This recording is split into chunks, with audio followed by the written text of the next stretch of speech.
Some men retire with a gold watch. Some get a pension dinner and a handshake from somebody who never learned their name. Me? I got a paper plate knocked sideways, 42 relatives staring at their laps, and my own son looking at his phone while his wife told me I was nothing but dirty boots. 31 years crawling under houses. $94,000 wired to a university bursar's office. 3 kids raised alone after I buried the only woman who ever believed in me. And I said absolutely nothing. I put my napkin down, I stood up, and I drove 4 hours home in silence.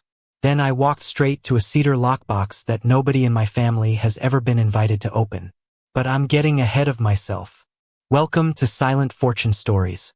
Grab your snacks, get comfortable, and remember, every quiet person has a story that could shake the room if they ever decided to tell it. Subscribe so you never miss a story. My name is Gerald Macon. I'm 58 years old. I live in a 3-bedroom ranch house in Decatur, Illinois. The same house I bought in 1997 for $72,000 with a VA loan and a handshake from a realtor who felt sorry for me because I showed up to the closing in a work shirt that still smelled like flux paste. I was a pipe fitter. 31 years. Local 137 out of Decatur. If you don't know what a pipe fitter does, I'll keep it simple. I crawled under houses into crawl spaces no wider than a coffin, through insulation that made my skin itch for days, through standing water and mold and the kind of darkness that makes your headlamp feel like a prayer. I cut copper. I sweated joints. I ran gas lines and water mains and drainage systems through buildings that other people got to live and work in while I went home with pipe dope under my fingernails and aches in places I didn't know had names. I never made more than $61,000 in a single year. That was 2014. The year I pulled overtime every weekend for 4 straight months because Marcus needed his junior year tuition paid, and the financial aid office had come back with a number that made me sit in my truck for 20 minutes before I could drive. My wife Carol, she was the bright one. High school English teacher. Loved Toni Morrison. Loved crossword puzzles in ink because she said pencils were for people who didn't trust themselves. She passed in 2004. Ovarian cancer. She was 39 years old. I was 39 years old. Our oldest, Denise, was 14. Marcus was 12. Our youngest, Terrence, was 8. I didn't remarry. I didn't date. I didn't go out on Friday nights. I went to work at 6 in the morning. I came home at 4:30 in the afternoon, and I made dinner. Every night. Hamburger helper on Mondays. Baked chicken on Wednesdays. Spaghetti on Fridays because Terrence liked it and it was cheap. I checked homework at the kitchen table. I drove to every parent-teacher conference in my work boots because I never had time to change. I sat in those little plastic chairs next to mothers who smelled like perfume while I smelled like copper dust and propane, and I asked every single teacher the same question. Is my child being respectful? Because that's what mattered to me. Not grades. Respect. I drove a 2003 Ford F-150 with 247,000 miles on it. I resold the same pair of Wolverine steel-toed boots twice, once in 2011, once in 2018, because they still had life in them, and because a man who works with his hands learns not to throw away something that still works. Those boots went everywhere with me. Job sites, grocery stores, school plays, Carol's funeral, every single family reunion for the past 11 years. I raised 3 kids on a pipe fitter's wage without asking for help, without going on assistance, without missing a single school night, and I paid $94,000, tuition and living expenses, to put Marcus through engineering school at the University of Illinois. I didn't pay it in 1 check. I paid it in 4 years of skipped vacations, deferred truck repairs, refinanced credit cards, and a second mortgage I took out on my house without telling anybody. That's who I am. A man with calloused hands, dirty boots, and a cedar lockbox in his closet that nobody ever thought to ask about. The signs were there. I just wasn't reading them. The first one came about 3 years ago, maybe 2021, right after Marcus got his professional engineer license and took the position at the structural firm in Nashville. Renee had just started calling me Gerald instead of Dad.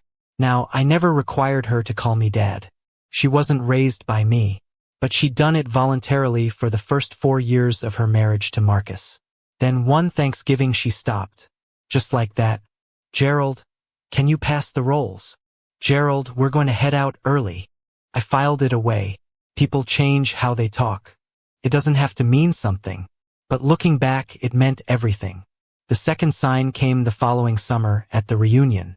Paulette's property in Carbondale, 3 acres of flat land with an old barn and a pavilion she rents for $150 from the County Parks Department every July. I'd been setting up those reunions for 11 years. I drove the 4 hours down from Decatur every single time. I loaded my truck with folding tables, 2 coolers, charcoal, ribs I'd marinated the night before, paper plates, napkins, cups. Everything. I set up at 7 in the morning and didn't sit down until 1 in the afternoon when the food was ready and the last cousin had found a seat. That summer, 2022, Renee watched me carry a cooler across the grass. A 60-quart Coleman, full of ice and canned drinks, probably 70 pounds, and she turned to her friend and said something I couldn't hear. But the friend laughed, and then glanced at me, and then looked away fast when she saw me looking. I didn't know it yet, but that laugh was a rehearsal. Renee was testing the audience before the main performance. I should have looked closer, but I didn't, because I was busy grilling 30 racks of ribs for people I loved. The third sign was the smallest and the worst. It was the Christmas before the reunion, December 2022. I'd driven down to Nashville to spend 3 days with Marcus and Renee. Their house was beautiful. For bedrooms, a 2-car garage, hardwood floors, a kitchen island made of quartz. Marcus had done well. That's all I ever wanted. On the second night, I was sitting in their living room, and I noticed something on the mantel. Photographs, 8 of them in matching silver frames. Renee's parents at some resort. Renee and Marcus on their honeymoon. Renee's sister's wedding. Renee's college graduation. Not a single photograph of me. Not one. I scanned the whole room. The hallway. The kitchen. I found a picture of Carol. A small one, tucked into a bookshelf behind a candle, but nothing of me. Not holding Marcus as a baby. Not at his college graduation. Not at his wedding. I was absent from every surface of my own son's home. That should have told me everything. I said nothing, of course. That's what men like me do. We notice, we absorb, and we keep setting up the folding tables because we believe that family is something you serve whether or not it serves you back. But something in me shifted that Christmas. Not broke. Shifted. Like a pipe fitting that's still holding, but you can hear the faint whistle of air escaping through a joint that isn't quite tight anymore. I would come to understand that whistle. It was the sound of a man who had spent his entire life being useful, realizing he was no longer valued. July 15, 2023. Carbondale, Illinois. Temperature 91 degrees by noon. I'd been on Paulette's property since 6:30 in the morning.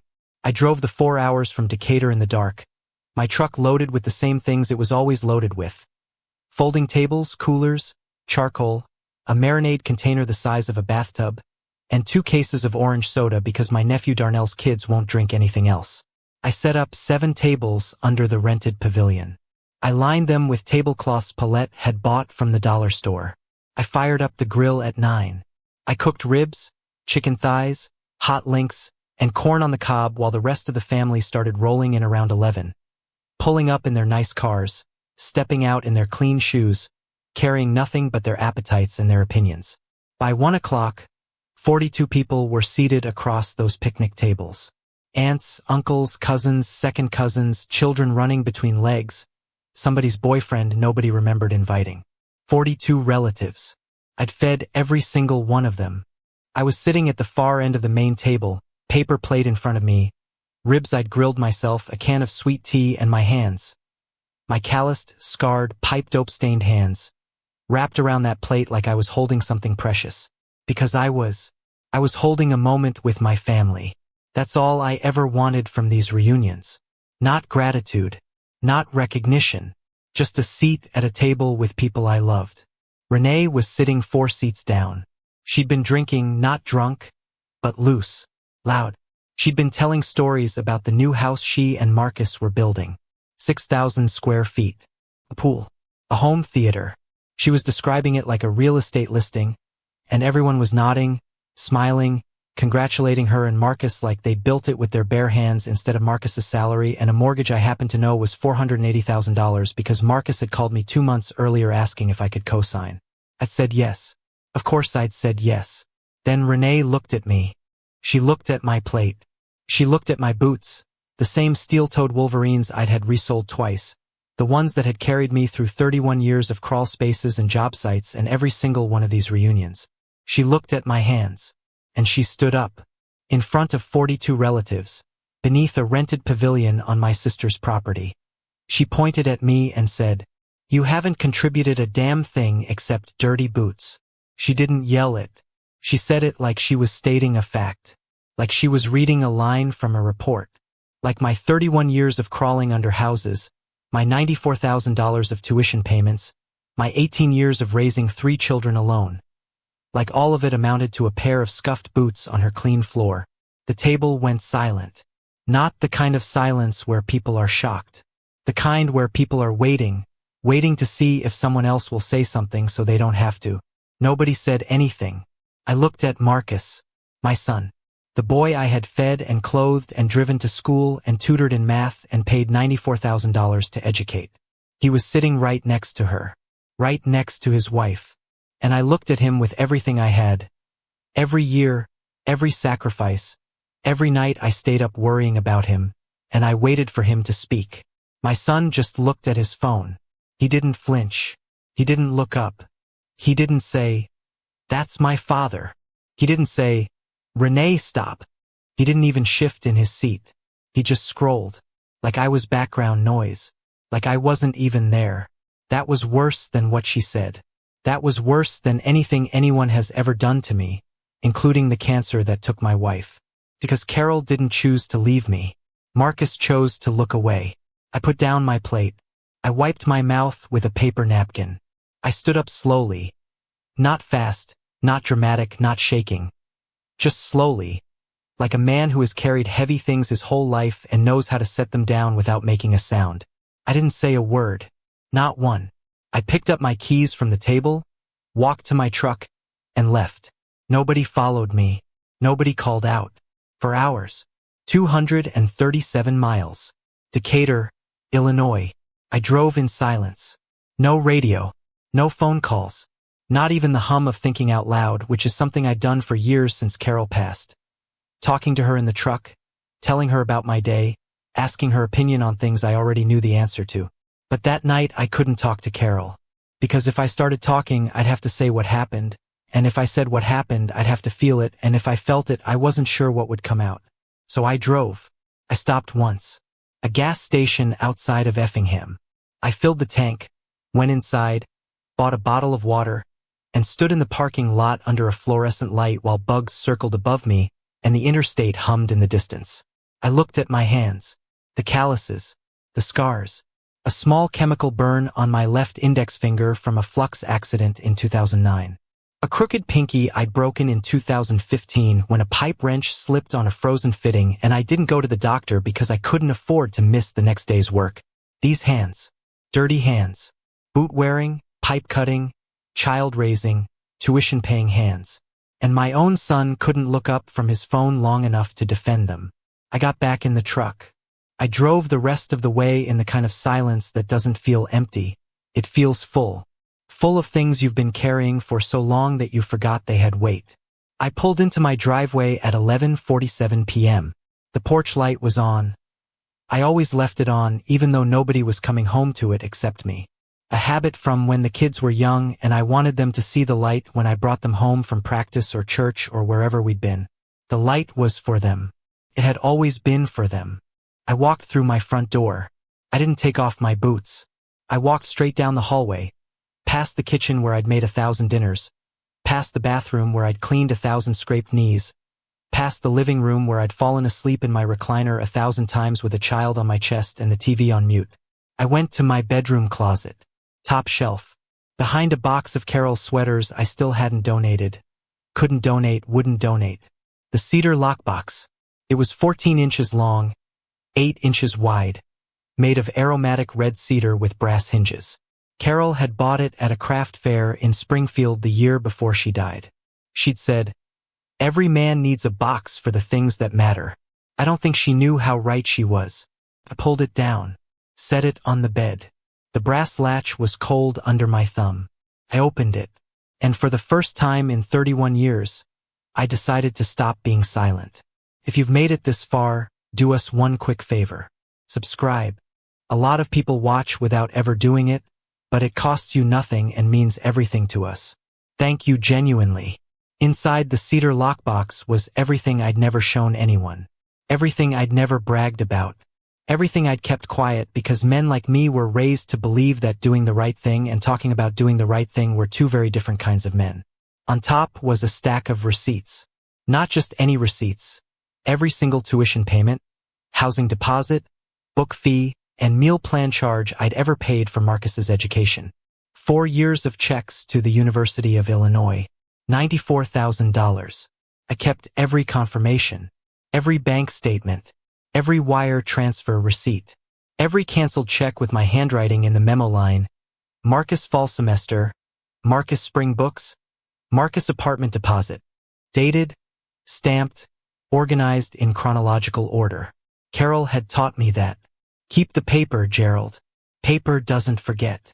Beneath the receipts was a letter. Not a letter I'd written. A letter Marcus had written to me during his sophomore year, 2013. In his own handwriting. 2 pages. The relevant paragraph read, "Dad, I know you refinanced the house for me. I know you're eating peanut butter sandwiches so I can eat at the dining hall. I want you to know I will never forget what you've done for me. You are the greatest man I know, and I will spend my whole life making sure you never regret a single dollar you spent on me. I love you, Dad." Signed, Marcus A. Macon. Below that was a cosigner agreement. The one from 2 months ago, May 2023, when Marcus asked me to cosign on his and Renee's new mortgage. $480,000. My name, my credit, my risk. Without my signature, their lender had told Marcus the loan wouldn't have been approved. Renee's credit score was 572. Marcus's was 640. Mine was 781. 31 years of never missing a payment on anything, not even when I was eating rice and canned vegetables for dinner so my kids could have fresh groceries. My credit score, built on dirty boots and calloused hands, was the reason they got their dream house. And at the bottom of the box, beneath everything else, was a manila envelope I'd never opened in front of anyone. Inside were 3 documents. The first was a property deed. My sister Paulette's 3 acres in Carbondale, the land where the reunion was held every year, was in my name. I'd bought it in 2006, 2 years after Carol died, with money from her life insurance policy. I'd put it in Paulette's name for tax purposes and because she lived closer and could maintain it. But the deed was mine. Every reunion, every pavilion, every picnic table Renee had ever sat at. She'd been sitting on my land. The second document was a trust. I'd set it up in 2019 with a lawyer in Springfield. A revocable living trust that held the Carbondale property, my Decatur house, my pension from Local 137, and a brokerage account I'd been quietly funding for 22 years with $50 a month from every paycheck. 22 years times 12 months times $50, plus modest returns. That account held just over $187,000. Nobody knew about it. Not Paulette. Not Denise. Not Terrence. Not Marcus. Nobody. The third document was the beneficiary list for the trust. 3 names. Denise Macon Williams. Terrence Macon. Marcus Macon. Marcus was set to inherit a third of everything I had. The land. The pension. The brokerage account. The house. A man Renee said hadn't contributed a damn thing, was about to leave her husband more than Renee's entire family had accumulated in 2 generations. The next morning I didn't call Marcus. I didn't call Renee. I called a man named Arthur Pemberton, an estate attorney in Springfield I'd been working with since 2019. I told him what happened at the reunion. I told him every word. And then I said 6 words I'd never said before. I want to amend the trust. Arthur didn't ask me to calm down. He didn't tell me I was being emotional. He said, "Come in Monday." I went in Monday. I sat across from Arthur's desk in my clean jeans and a pressed shirt. No boots that day, I wore loafers Carol had bought me years ago that I'd never had occasion to wear, and I made 3 changes to the trust. First, I removed Marcus as a direct beneficiary. His share would now be held in a conditional subtrust, accessible only after he completed a notarized letter acknowledging the financial support I'd provided throughout his life, including the $94,000 in tuition and the mortgage cosign. Not as punishment, as truth. I didn't want revenge. I wanted the record corrected. Second, I removed my name as cosigner on the mortgage. Arthur drafted a formal withdrawal notice to the lender. Marcus and Renee would need to refinance on their own. With their credit scores, the terms would be significantly worse if they qualified at all. Third, I added a clause that the Carbondale property could no longer be used for family reunions without my written consent. If Paulette wanted to host, she could. But not on my land. Not anymore. Not until someone at that table remembered whose ground they were standing on. Arthur filed everything within the week. I didn't tell anyone what I'd done. Not yet. I let the paperwork move through the system the way water moves through a properly fitted pipe, quietly, steadily, and exactly where it was supposed to go.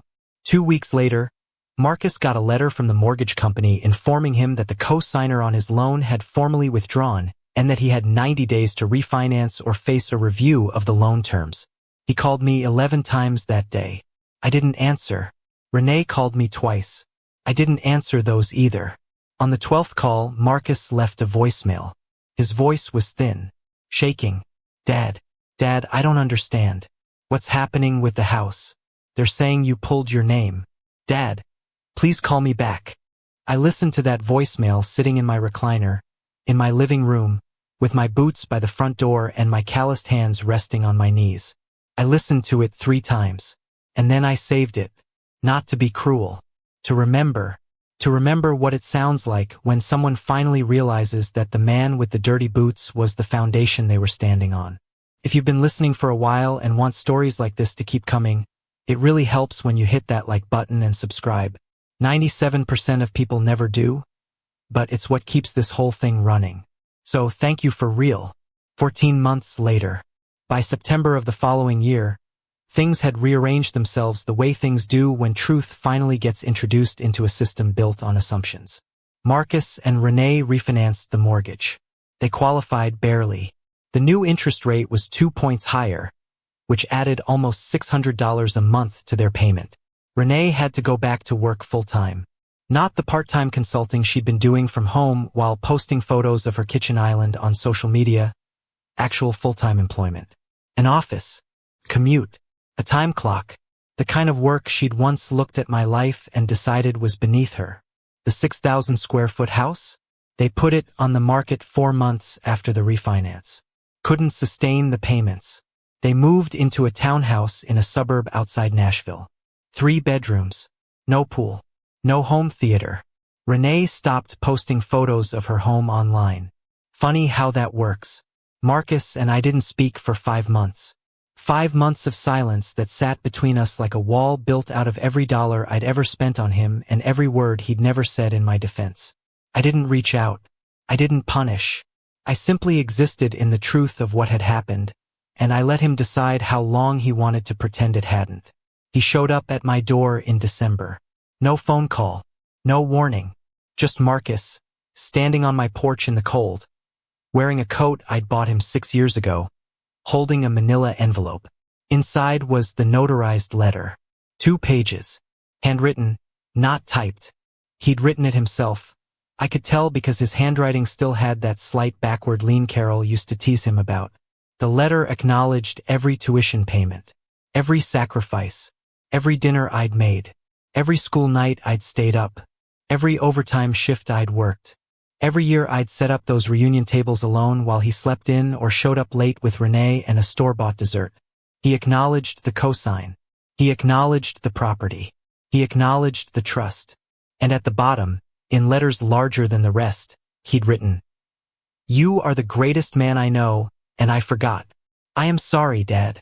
The same words from the sophomore letter. The ones he'd written a decade earlier when he still remembered what sacrifice looked like up close. I let him in. I made coffee. We sat at the kitchen table, the same table where I'd checked his homework, where I'd helped him with calculus, where I'd signed the checks for his tuition, and we didn't talk about Renee. We didn't talk about the reunion. We talked about Carol. About how she used to do crossword puzzles in ink. About how she used to say, "Paper doesn't forget." About how she would have handled this whole thing. Probably with more grace than I had, and probably with a vocabulary word none of us would have understood. I reinstated Marcus in the trust the following week. Full share. No conditions. Because the letter wasn't about the money. It was never about the money. It was about a man standing in front of his father and saying, "I see you. I see what you carried. I see what it cost." And I should have said so at that table when it mattered. Denise and Terrence, my other two, they'd always seen me. Denise had called me the night of the reunion. She'd heard what happened from a cousin.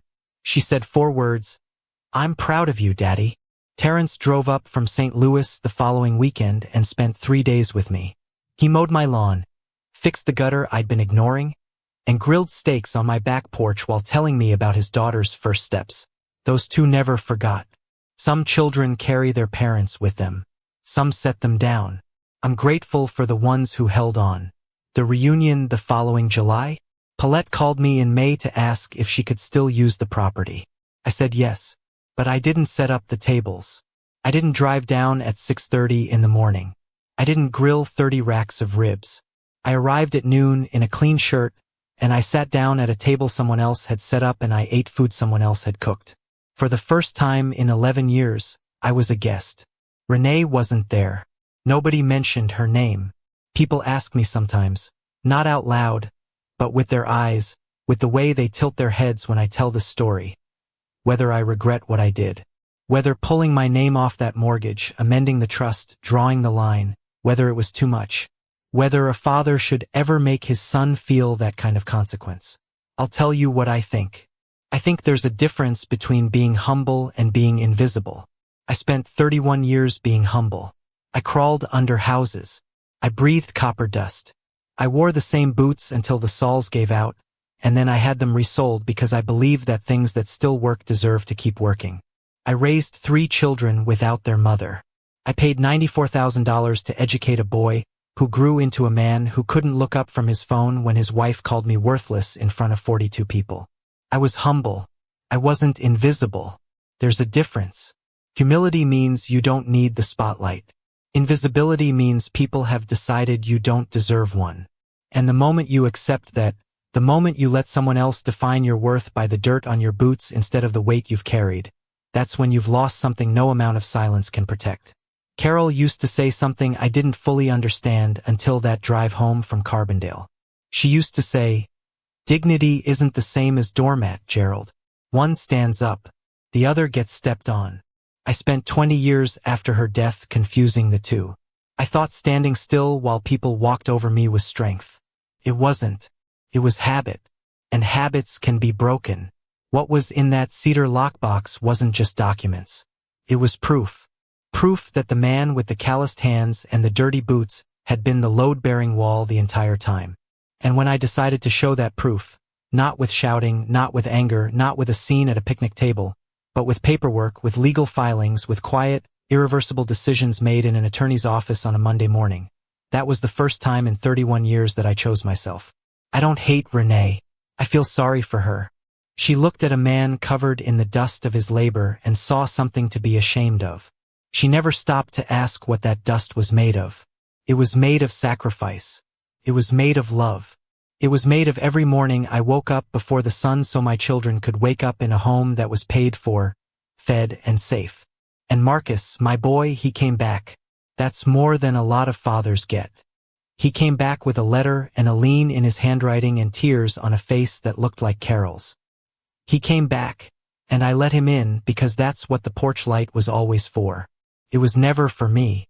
It was for them. It was always for them. But I'll tell you this, and I mean it with everything I have.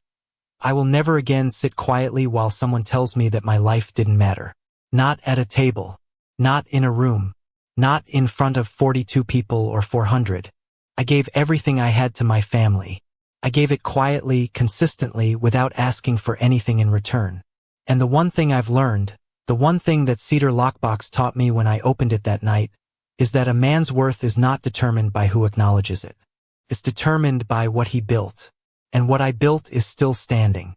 I still have those Wolverine boots. They're by the front door. Resoled twice, scarred, cracked along the left toe. I could buy new ones now. I've got more than enough. But I keep them there.